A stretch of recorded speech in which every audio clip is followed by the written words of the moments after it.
मखंडी हलवा बनाने के लिए मैंने यहाँ पे मखंडी हलवे के इंग्रेडिएंट्स ले लिए हैं, जिनमें मैंने लिया है 1 कप सूजी, 1 कप ऑयल और 1 कप चीनी।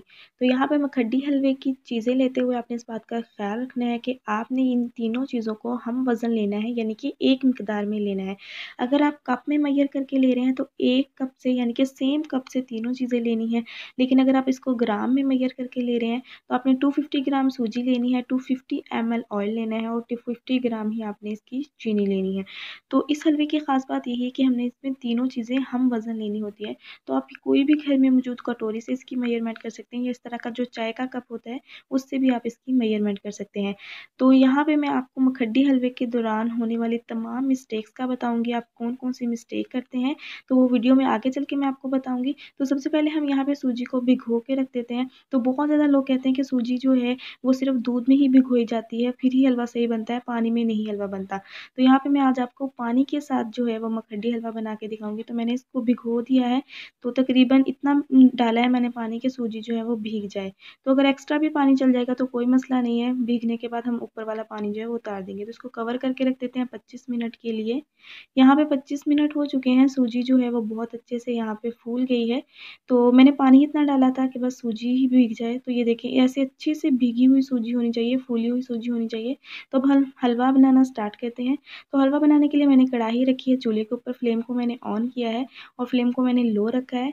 ऑयल ऐड किया है और साथ ही हम ये शुगर ऐड कर देंगे। लो फ्लेम पे हम शुगर को कैरेमलाइज़्ड करेंगे हलवे के लिए। तो फ्लेम को लो मैंने इसलिए रखा है क्योंकि आज की जो वीडियो है मैं स्पेशल बिगिनर के लिए बना रही हूँ। तो आज का हम जो सारा हलवा है वो लो फ्लेम पे बनाएंगे, ताकि कोई भी गलती का इम्कान ही ना रहे। तो यहाँ पे शुगर जो है वो कैरेमलाइज़्ड होना स्टार्ट हो गया। पहले शुगर की ऐसे चीनी जो है वो जुड़ेगी और फिर ये मेल्ट हो जाएगी। तो यहाँ पे एक क्वेश्चन आता है कि हलवा जो है, मखंडी हलवा जो है वो कड़वा क्यों बनता है? तो जब आप इसको मखंडी हलवे को बनाते हैं, फ्लेम को आप मीडियम रखते हैं या मीडियम हाई रखते हैं या हाई रखते हैं, तो शुगर तो कैरेमलाइज़्ड हो जाती है। जब शुगर कैरेमलाइज़्ड होती है, जब उस स्टेज पे पहुँचती है, तो फटाफट से आप जो है वो फ्लेम को लो करते हैं। तो फ्लेम तो लो हो जाती है, लेकिन शुगर ऑयल जो है वो गर्म होता है और शुगर जो है वो कैरेमलाइज़्ड होने के बाद जलना शुरू हो जाती है। जब वो जल जाती है तो फिर आपका हलवा जो है वो कड़वा बनता है, क्योंकि वो चीनी जो है वो जल जाती है और फिर वो कड़वी हो जाती है, उससे आपका हलवा भी कड़वा हो जाता है। तो एक ये रीज़न है हलवा कड़वा बनने का, जिससे आपका हलवा जो है वो कड़वा बनता है। ये एक रीज़न थी हलवा कड़वा बनने की, जो कि मैंने क्लियर कर दी है कि आप इसको लो फ्लेम पे कैरेमलाइज़ करें तो आप सिक्योर रहेंगे, आपको कोई ख़तरा नहीं होगा। टाइम लगेगा थोड़ा-सा, लेकिन आपका हलवा जो है वो कड़वा होने से बच जाएगा। सेकंड क्वेश्चन जो आप लोगों के ज़हन में आता है कि आप हम इसका शुगर सिरप बना के भी हलवा जो है वो बना सकते हैं। सूजी को भिगोई हुई को शुगर सिरप में ऐड करें तो हलवा बन जाएगा। तो वो हलवा जो है वो मखड्डी हलवा नहीं होगा, वो सिंपल सूजी का हलवा होता है। मखड्डी हलवे के लिए आपको शुगर को ऑयल के अंदर कैरेमलाइज़्ड करना होता है, फिर ही आप मखड्डी हलवे का असल जायका जो है वो लेते हैं। तो यहाँ पे ये बात भी क्लियर हो गई है कि उस शुगर सिरप के अंदर मखड्डी हलवा नहीं सही बनता है। मखड्डी हलवा बनाने के लिए आपको इसी तरह ऑयल के अंदर शुगर को कैरेमलाइज़्ड करना होता है। थर्ड क्वेश्चन जो आता है वो ये आता है कि मखड्डी हलवे के लिए सूजी को दूध के अंदर ही भिगोया जाता है, पानी के अंदर नहीं भिगोया जाता है। तो आज मैं पानी के अंदर भिगोई हुई सूजी से ही आपको मखड्डी हलवा बना के दिखाऊँगी, और वो भी बिल्कुल रियल टेस्ट के साथ। तो यहाँ पे हमारी शुगर जो है वो कैरेमलाइज़्ड हो गई है। फ्लेम चूँकि लो है तो हमें इसके जलने का कोई डर नहीं है, लेकिन अभी इसके अंदर चीनी के थोड़े-थोड़े से टुकड़े हैं। तो जब तक आखिरी टुकड़ा भी कैरेमलाइज़ नहीं हो जाता है तो तब तक हम इसको मिक्स करते जाएँगे, और मैं इसे थोड़ा-सा तोड़ने वाले अंदाज़ में चम्मच को चला रही हूँ। तो यहाँ पे शुगर जो है हमारी सारी कैरेमलाइज़्ड हो चुकी है, और इससे ज़्यादा हम इसको नहीं पकाएँगे, वरना फिर वही जलने वाली स्टेज स्टार्ट हो जाएगी।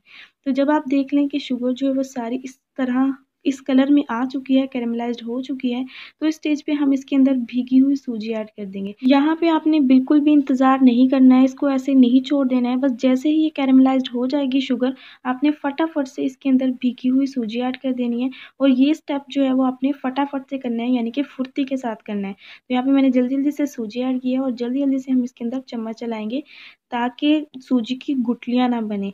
तो आपने गुठलियाँ बनने से इसको बचाना है, तो इसके लिए हम चमचा जो है वो लगातार इसके अंदर चलाएँगे, और इस तरह चलाएँगे जैसे हम किसी चीज़ को तोड़ रहे होते हैं। तो इस तरह ये सूजी की जो गुठलियाँ हैं वो सारी अच्छे से मैश हो जाएँगी, और ये बहुत अच्छे से कैरेमलाइज़्ड शुगर के अंदर मिक्स हो जाएगी।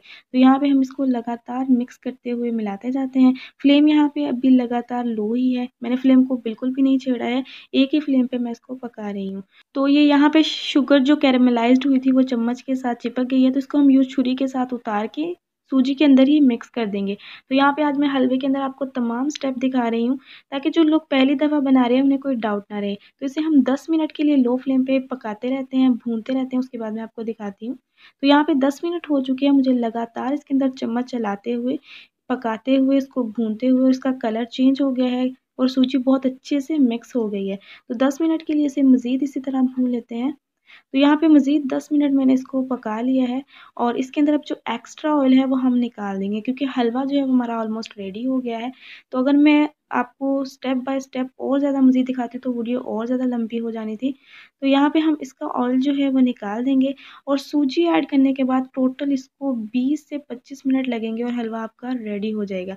बस इससे ज़्यादा टाइम नहीं लगेगा और ना ही आपने इससे ज़्यादा टाइम लगाना है, वरना इससे भी आपका हलवा जो है वो कड़वा हो सकता है। तो यहाँ पे हम सारा एक्स्ट्रा ऑयल इसका निकाल देंगे और इसको ऑयल निकालने के बाद हम इसको मज़ीद 2 मिनट के लिए भूनेंगे।